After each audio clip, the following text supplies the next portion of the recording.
Take master जी के नए video में आप सबका बहुत-बहुत स्वागत है। दोस्तों, आज की वीडियो में मैं बात करने जा रहा हूँ कैसे आप बिना फ्लिकर का जो वीडियो है वो रिकॉर्ड कर सकते हैं। फ्लिकरिंग यानी कि जब भी आप वीडियो रिकॉर्ड करते हैं तो एक लाइनिंग सी आ जाती है।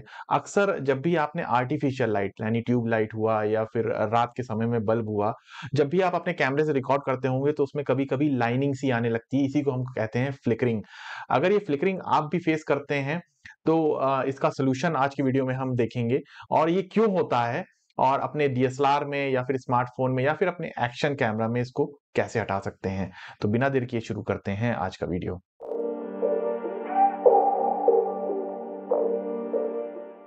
तो फ्लिकरिंग की दिक्कत को हटाने से पहले ये जानना ज़रूरी है आखिर ये प्रॉब्लम होती क्यों है? तो देखिए 2 फॉर्मेट होते हैं, एक होता है एनटीएससी, एक होता है हमारा पाल पीएएल। तो कई अलग-अलग कंट्रीज़ में ये दोनों फॉर्मेट यूज़ किए जाते हैं जैसे हम नॉर्थ अमेरिका, साउथ अमेरिका के अलावा बहुत सी कंट्री है जहाँ पे हमारा एनटीएससी फॉर्मेट यूज़ होता है रिकॉर्डिंग के टाइम। और वहीं पीएएल जो होता है पाल फॉर्मेट होता है वो हमारा इंडिया हुआ या एशियाई कंट्रीज़ हुआ या चाइना हुआ यहाँ पे पाल फॉर्मेट हमारा यूज़ होता है। तो आप ये जान गए होंगे 2 फॉर्मेट हैं, अलग-अलग देशों में यूज़ होता है। हमारे इंडिया में यूज़ होता है पाल। ये है क्या? पाल फॉर्मेट में हम 1 सेकंड में 50 फ्रेम जो है वो रिकॉर्ड करते हैं। जब भी हमारा कैमरा रिकॉर्ड करता है वो 50 सेकंड रिकॉर्ड करता है।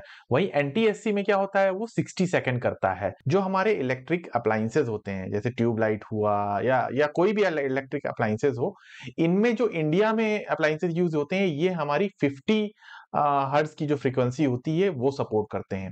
वहीं जो यूएस वगैरह में होते हैं वो सपोर्ट करते हैं हमारी 60 हर्ट्ज़ की फ्रीक्वेंसी।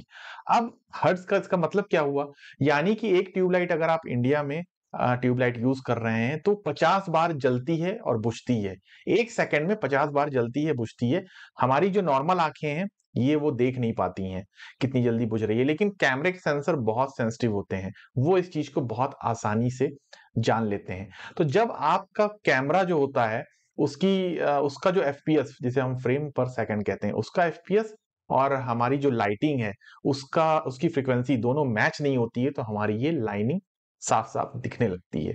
मैच करना बहुत आसान है। तो अब बढ़ते हैं हम सॉल्यूशन की तरफ।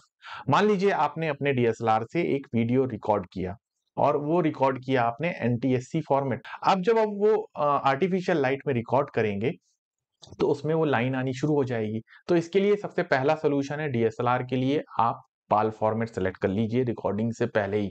आपका 50 एफपीएस में वो रिकॉर्ड होगा और कोई भी फ्लिकरिंग नहीं आएगी। और एक चीज़ और कहना चाहूँगा, ये जो फ्लिकरिंग की प्रॉब्लम है ये आपको आर्टिफिशियल लाइट में ही आएगी।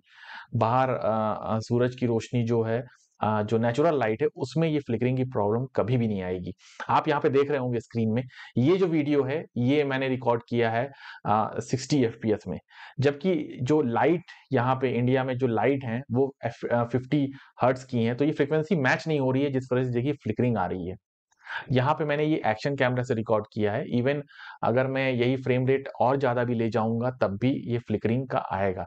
तो मेन जो यहाँ पे आपको करना है अपनी हर जो हमारी फ्रीक्वेंसी है इंडिया में 50 हर्ट्ज़ की और जो आपके कैमरे के एफपीएस हैं उनको बस सेम कर देना है।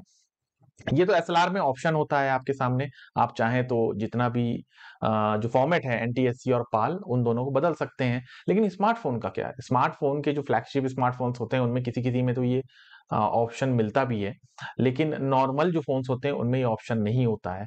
और स्मार्टफ़ोन में प्रॉब्लम आप फेस भी नहीं करते हैं क्योंकि उसमें हर चीज़ ऑटोमेटिक होती है। आप जैसे ही रिकॉर्ड करते हैं तो आपका फ़ोन क्या करता है ऑटोमेटिक आपका जो एफपीएस होता है और आपकी जो शटर स्पीड होता है उसको मैच कर लेता है और आपका फ्लिकरिंग इफेक्ट चला जाता है। ये प्रॉब्लम ज़्यादातर फेस होती है आपकी एक्शन कैमरा से आप रिकॉर्डिंग करें अगर इंडोर में या फिर आउटडोर में और या फिर आप अपने एसएलआर से रिकॉर्डिंग करें।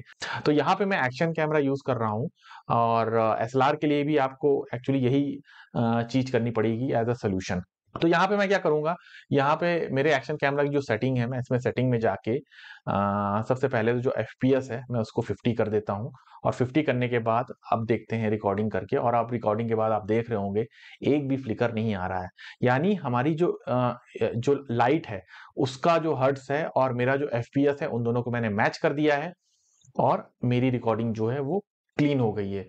अब आपको मान लो हाई फ्रेम एफपीएस जो है रिकॉर्ड करना है, क्योंकि हाई फ्रेम अगर आप रिकॉर्ड करेंगे तो आप उसमें स्लो मोशन जो है वो बेटर कर पाएंगे। जरूरी तो नहीं है कि सारे वीडियो आप 50 एफपीएस में करें। हायर फ्रेम रेट अगर करने हैं तो इसके लिए आपको थोड़ा सा कैलकुलेशन एक करना पड़ेगा। तो नॉर्मल फॉर्मूला हम क्या अपनाते हैं, आप जितना भी एफपीएस रखे हैं उसकी डबल शटर स्पीड कर दीजिए। तो नॉर्मली क्या होता है, अगर आप 30 एफपीएस सेलेक्ट किए हुए हैं तो शटर स्पीड हमेशा 1/60 रखिए। इसी तरीके से आप एफपीएस के हिसाब से डबल शटर स्पीड कर देंगे। लेकिन ये एक नॉर्मल फॉर्मेट है जब आप एनटीएससी फॉर्मेट यूज कर रहे हैं, लेकिन वहीं अगर आप पाल कर रहे हैं तो आपको ये थोड़े चेंजेस करने पड़ेंगे। आपकी अगर 30 एफपीएस है तो आपको यहाँ पे 1/50 शटर स्पीड करनी होगी। 1/50 इसलिए करनी होगी ताकि आपकी आर्टिफिशियल जो लाइट है यहाँ पे उसकी फ्रिक्वेंसी से वो मैच कर सके। इसी तरीके से अगर आप 50 एफपीएस की रिकॉर्डिंग कर रहे हैं तो 1/100 जो है वो शटर स्पीड रखिए।